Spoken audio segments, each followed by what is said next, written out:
بسم اللہ الرحمن الرحیم۔ میرے نبی کا اپنی ازواج مطہرات کے ساتھ، اپنی بیویوں کے ساتھ کیسا سلوک تھا، وہ میں آج کی ویڈیو میں آپ لوگوں کو بتاؤں گا۔ ویڈیو شروع کرنے سے پہلے چینل کو ضرور سبسکرائب کر لیں، اور اگر ویڈیو اچھی لگے تو لائک ضرور کر دیا کریں، اور کمنٹ کر کے بتایا کریں کہ آپ کو ویڈیوز کو کیسا اچھی لگتی ہیں، نہیں لگتی ہیں، جو بھی چیز ہے۔ یہ ہر ہسبینڈ اور وائف کے لیے ضروری ہے کہ اس ویڈیو کو ضرور دیکھیں اور اس سے سیکھیں کہ ایک نبی ہو کے وہ اپنی جتنی بھی ان کی بیویاں تھیں، 11 بیویاں تھیں، ان کے ساتھ وہ کیسے رہتے تھے، کیسے انہوں نے اس میں مساوات، عدل، انصاف، یہ سب چیزیں انہوں نے کیسے برابری، ہر چیز ان میں کیسے انہوں نے رکھی ہوئی تھی۔ آج ہماری وائف ہوتی ہے اور وہ بھی ہم اسے اتنا تنگ ہوتے ہیں کہ شاید ہمیں اس کو دیکھنے کا بھی دل نہیں کر رہا ہوتا، اور کیا کچھ ہم اس کو نہیں بولتے، لڑائی جھگڑا اور روڈلی بات کرنا، ہر چیز ہوتی ہے ایک بیوی ہونے کے باوجود۔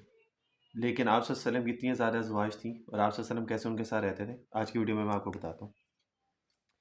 آپ صلی اللہ علیہ وسلم کی بیرونی زندگی، یعنی باہر کی جو زندگی، اور خانگی زندگی کے عمل کو سر انجام دینے کے لیے اللہ تعالیٰ نے خاص وسائل اور اسباب مہیا فرما دیے، ٹھیک ہے۔ چنانچہ آپ کے سامنے ایسی دو جماعتیں موجود تھیں جنہوں نے اس ضروری فرض کو ایسے خوش اسلوبی اور احتیاط کے ساتھ پایہ تکمیل تک پہنچا دیا کہ ساری دنیا کے سامنے آپ صلی اللہ علیہ وسلم کی تمام زندگی، خلوت اور جلوت کی ایک مکمل تصویر رشد و ہدایت کے لیے موجود ہے۔ پہلی جماعت صحابہ کی تھی، ٹھیک ہے۔ یہ دو جماعتیں تھیں، ایک صحابہ کی جماعت اور ایک ازواج مطہرات کی جماعت۔ انہوں نے ہر طریقے سے آپ صلی اللہ علیہ وسلم کا جو ہے وہ ساتھ دیا۔ اور دوسری جماعت امہات المؤمنین کی تھی، جنہوں نے من و ان حضور کے تمام حالات، معاملات، خلوت بلا تکلف امت کے سامنے پیش فرما دیے۔ یعنی جیسے بھی رہتے تھے، جو بھی کرتے تھے، آپ صلی اللہ علیہ وسلم کا کیسا بیہیویئر ہوتا تھا، ہر چیز انہوں نے امت کے سامنے رکھی، تاکہ حضور کی زندگی مبارکہ یہ روشن شعبہ بھی شرافت انسانیت حصول کے لیے واضح رہے، یعنی ہم اس چیز کو بھی سیکھ سکیں۔ اب دیکھو، یہ حالانکہ پرسنل لائف ہوتی ہے ہسبینڈ اور وائف کی جو ہوتی ہے، کوئی بھی نہیں کسی کے ساتھ شیئر کرتا، لیکن آپ صلی اللہ علیہ وسلم نے یہ چیزیں بتانے کا مقصد یہ تھا کہ بھائی میری امت میں جو لوگ ہسبینڈ وائف ہوں گے وہ اپنی بیویوں کے ساتھ اچھے طریقے سے رہنا، یہ مقصد تھا بتانے کا، ٹھیک ہے نا۔ ورنہ کوئی بھی اپنی پرسنل لائف کو کسی کے سامنے شو نہیں کرتا، لیکن آپ صلی اللہ علیہ وسلم نے یہ ازواج مطہرات میں سے انہوں نے بتایا، یہ ساری چیزیں احادیث کے اندر یہ ساری چیزیں ہیں۔ اس کی ریزن یہ تھی کہ بھائی آپ لوگ بھی اپنی بیویوں کے ساتھ ایسے ہی رہنا جس طرح نبی نے بتایا ہے کہ اپنی بیویوں کے ساتھ کیسے رہنا۔ آپ ازواج مطہرات کے حقوق میں پوری مساوات، عدل و ملحوظ رکھتے تھے، یعنی مساوات بھی، عدل بھی، سب، کسی طرح کا فرق نہ کرتے تھے۔ رہی محبت تو آپ فرمایا کرتے تھے کہ یا اللہ جس کا مجھے اختیار ہے اس کی تقسیم تو میں نے مساوی طور پر کر دی، یعنی محبت جو ہے، لیکن جو بات میرے بس میں نہیں ہے اس پہ مجھے ملامت نہ کیجیے گا، ٹھیک ہے۔ نبی نے طلاق بھی دی ہے لیکن پھر رجوع فرما لیا، آپ صلی اللہ علیہ وسلم نے طلاق بھی دی ہے، ٹھیک ہے، لیکن پھر اس کے بعد رجوع بھی فرما لیا۔ 1 ماہ تک ازواج مطہرات سے ایلا بھی کیا تھا۔ ایلا کا مطلب ہوتا ہے کہ بغیر طلاق کے کچھ عرصے کے لیے اپنی ازواج سے دور بھی رہے آپ، ٹھیک ہے، اس کو ایلا کہتے ہیں۔ آپ کے ازواجی تعلقات حسن معاشرہ اور اخلاق کا اعلیٰ نمونہ تھے، حضرت عائشہ کے زانوں سے ٹیک بھی لگا لیتے، اتنی محبت تھی اپنی ازواج مطہرہ حضرت عائشہ کے ساتھ کہ ان کے زانوں کے ساتھ جو ہے وہ آپ ٹیک بھی لگا لیتے، اور ٹیک لگاتے لگاتے لگائے ہوئے ہوتے تھے، اور آپ صلی اللہ علیہ وسلم جو ہے وہ قرآن کی تلاوت بھی فرماتے تھے۔ کبھی ایسا بھی ہوتا کہ وہ ایام سے ہوتی مگر آپ ان کی طرف التفات فرماتے تھے، یعنی محبت سے ان کی طرف دیکھتے بھی تھے، جاتے بھی تھے، پیار بھی کرتے تھے، ٹھیک ہے۔ حالانکہ لوگ اس چیز کو، یعنی جب جو خاص ایام ہوتے ہیں یہ عورتوں کے، تو اس کے اندر لوگ ایسے ہو جاتے ہیں کہ جیسے پتہ نہیں سامنے والا جو ہے وہ کتنا وہ کہتے ہیں نا کہ جیسے گاؤں وغیرہ میں کہتے ہیں چھوت ہو جاتا ہے کہ اس کو شاید دیکھنا بھی گناہ ہو جائے گا ہمارے لیے، لیکن میرے نبی نے تو کبھی یہ چیز نہیں کی ہے، ٹھیک ہے نا۔ تو لیکن ہم لوگ اس چیز کو خود ہی اپنی طرف سے جو ہے نا ہر چیز کو ہم لوگ اب اڈاپٹ کر رہے ہیں، آج کل اسلام میں ہر چیز ہم اپنی طرف سے کرتے ہیں، کبھی بھی یہ ہماری کوشش نہیں ہوتی کہ ہم یار وہ چیز کریں جو ہمارے نبی نے ہمیں بتایا ہے۔ یہ چیزیں جو ہیں کیا ازواج میں سے کوئی خاص ایام میں ہوتی تھی، آپ سے ان کے ساتھ کیسے رہتے تھے، بھائی یہ کچھ چیزیں بتانے والی تو نہیں تھیں، لیکن نبی نے بتایا، حدیث میں یہ چیزیں ہیں، حضرت عائشہ بتا رہی ہیں، اس کا مقصد یہ تھا کہ بھائی تم لوگ بھی جو ہو اپنی امت کے ساتھ جو ہے وہ ایسے ہی رہنا، اپنی بیویوں کے ساتھ ایسے ہی رہنا، یہ مقصد تھا بتانے کا، ورنہ یہ چیزیں کون شیئر کرتا ہے، کوئی بھی نہیں شیئر کرتا۔ کبھی ایسا بھی ہوتا کہ بحالت صوم تقبیل فرماتے ہیں، ٹھیک ہے، حالت سوم میں یعنی روزے کی حالت میں بھی بوسہ بھی لے لیتے، جائز ہے، ٹھیک ہے نا، صرف ہلکا سا جیسے ہوتا ہے۔ خیر سب کو یہ چیزیں معلوم ہے، زیادہ ڈیپلی تفصیل میں جانے کی ضرورت نہیں ہے۔ یہ سب آپ کی اپنی ازواج مطہرات کے ساتھ حسن سلوک اور لطف کرم کا نتیجہ تھا، یعنی اس سے پتہ چل کہ آپ سے اپنی ازواج سے کتنی محبت تھی۔ جب آپ سفر کا ارادہ کرتے تو ازواج مطہرات میں سب کا قرعہ ڈالتے، یعنی پرچی وغیرہ ڈالتے، جس کا نام آتا آپ صلی اللہ علیہ وسلم اس کو اپنے ساتھ سفر پہ لے کے جاتے، اور پھر اس پہ کسی کو اعتراض بھی نہیں ہوتا۔ یہ ہوتا ہے عدل۔ ایسا نہیں ہے کہ اگر کسی کی 2 یا 3 بیویاں کسی نے اگر رکھی ہوئی ہیں تو جو نئی شادی ہوئی ہے تو اس کے ساتھ اتنی محبت کا اظہار ہو رہا ہے، اور جو باقی 2 رہ گئی ہیں اس کو پتہ ہی نہیں ہے۔ اس صورت میں جائز بھی نہیں ہے۔ اگر آپ عدل کر سکتے ہیں، سب کو برابری رکھ سکتے ہیں، سب کے ساتھ، جس اس کو گھر دیا تو اس کو بھی گھر دیا، اس کو سوٹ دیا اس کو بھی سوٹ دیا، اور وہی دیا، ایسا نہیں کہ اس کو اچھا دیا تو اس کو تھوڑا ہلکا والا دے دیا، نہیں، یہ بھی غلط ہے، یہ بھی جائز نہیں۔ اگر ایسا کریں گے تو پھر تو جائز ہی نہیں ہے 4 شادیاں۔ یہ جو آج کل نا لوگ کیونکہ ماڈرن بہت زیادہ ہو گئے تو لوگوں نے ہر چیز کو جو ہے نا مذاق بنا لیا۔ اسلام کے بارے میں لوگوں کو پتہ نہیں ہے، دین کے بارے میں پتہ نہیں ہے، تو لیکن لوگ جو ہے نا اس چیز کو بڑا اچھالتے ہیں۔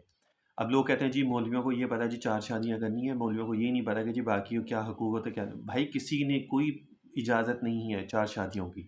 کس نے کہہ دیا کہ 4 شادیوں کی اجازت ہے؟ کوئی جو جائے اور جا کے 4 شادیاں کر لیں، نہیں ہے۔ اس کے لیے صرف اجازت ہے 4 شادیوں کی کہ جو عدل کر سکتا ہے، انصاف کر سکتا ہے، سب کو برابر رکھ سکتا ہے۔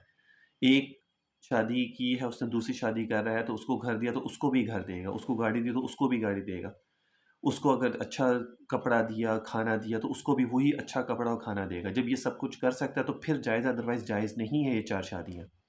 پہلے 4 شادیوں کا مطلب تو سیکھ لیں کہ 4 شادیوں کا مطلب ہوتا کیا ہے، پھر جا کے انسان جو ہے وہ ٹی وی شوز میں ادھر ادھر جا کے یہ ساری باتیں کرے۔ آپ صلی اللہ علیہ وسلم فرمایا کرتے کہ تم میں سب سے بہتر وہ انسان ہے جو اپنے اہل و خانہ یعنی اپنے ازواج مطہرات گھر والوں کے ساتھ اچھے طریقے سے رہتا ہے۔ میں اپنے اہل خانہ کے ساتھ تم سب سے بہتر سلوک کرتا ہوں۔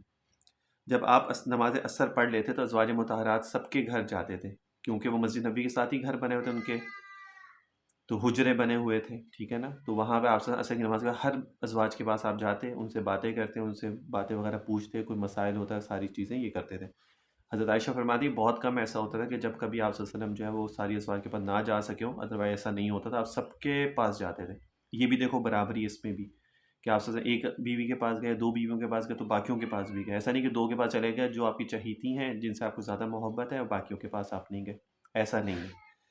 ام المؤمنین حضرت عائشہ فرماتی ہیں کہ آپ باری کی اتنی پابندی فرماتے کہ کبھی ہم میں سے کسی پر ترجیح نہ دیتے، یعنی جس کی باری ہوتی وہیں جب آپ نے رات گزارنی ہوتی تو آپ اسی کے پاس ہی ہوتے۔ ایسا نہیں تھا کہ ایک بیوی کے بعد 2-3 دن رک گیا تو پھر دوسری کے پاس جا رہے ہیں، تو پھر اس کے بعد 1-2 دن رک گیا تو پھر چوتھی کے پاس جا رہے ہیں تو پتہ ہی نہیں ہے۔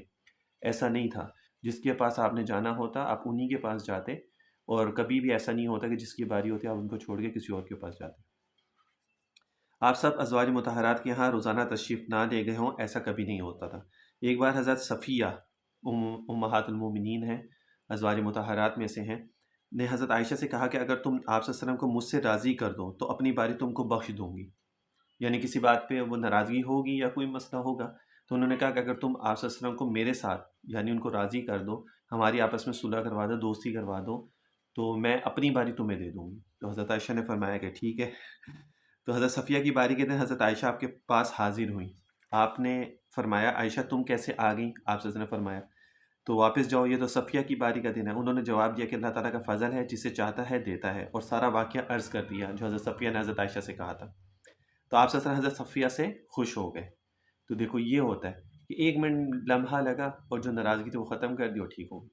تو بھائی یہی چیز ہوتی ہے، کبھی بھی اپنی بیویوں سے ناراضگی نہیں ہوتی ہے، کبھی کوئی مسئلہ ہو بھی جائے، لڑائی ہو جائے، کوئی آپس میں کوئی مسئلہ کسی بات کے اوپر کوئی مسئلہ ہو جاتا ہے، آرگومنٹ ہو جاتا ہے، تو بھائی اس کو سولو کریں، اس کے بعد آرام سے رہیں۔ آپ صلی اللہ علیہ وسلم رات کے آخری اور پہلے ہر حصے میں ازواج مطہرات کے پاس جایا کرتے تھے، آخری حصے میں بھی اور شروع میں بھی۔ آپ کبھی غسل فرما کر سوتے اور کبھی وضو کر کے سو جاتے تھے۔ کبھی آپ بھی اگر اپنے ازواج کے پاس جاتے ہیں، اپنی بیویوں کے پاس جاتے ہیں تو دونوں سنت طریقہ ہے، غسل کر کے بھی آپ سو سکتے ہیں اور بغیر غسل کے وضو کر کے بھی آپ سو جائیں، اور پھر صبح جب اٹھیں نماز کے لیے تو پھر اس ٹائم غسل کر لیں، تو یہ دونوں سنت طریقے ہیں۔ آپ صلی اللہ علیہ وسلم انصار کی لڑکیوں کو حضرت عائشہ کے پاس کھیلنے کو بلایا کرتے تھے، ٹھیک ہے، انصار وہ ہوتی ہیں جو مدینہ کی تھی، کیونکہ آپ صلی اللہ علیہ وسلم مدینہ میں تھے جب حضرت عائشہ سے، تو جو حضرت عائشہ کی عمر چھوٹی تھی وہ عمر میں، تو انصار کی جو لڑکیاں ہوتی تھیں آپ صلی اللہ علیہ وسلم ان کو بلا لیتے تھے اور وہ ان کے ساتھ کھیلتی تھیں.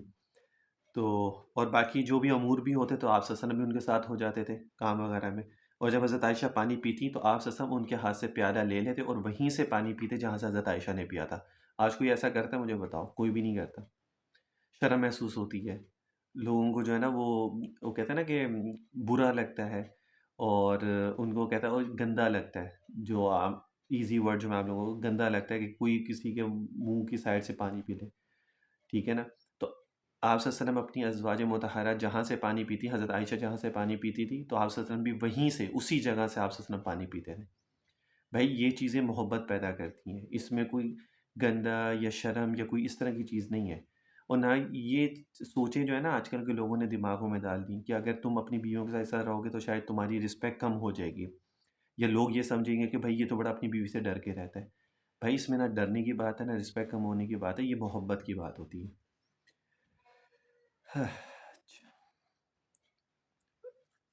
اور جب وہ ہڈی پر سے گوشت کھاتی، یعنی اگر کوئی گوشت کھاتی جو ہڈی جس طرح کوئی بھی ہوتا ہے، تو آپ صلی اللہ علیہ وسلم وہ ہڈی جس پر گوشت ہوتا لے کر وہاں منہ لگاتے جہاں سے حضرت عائشہ نے کھایا ہوتا.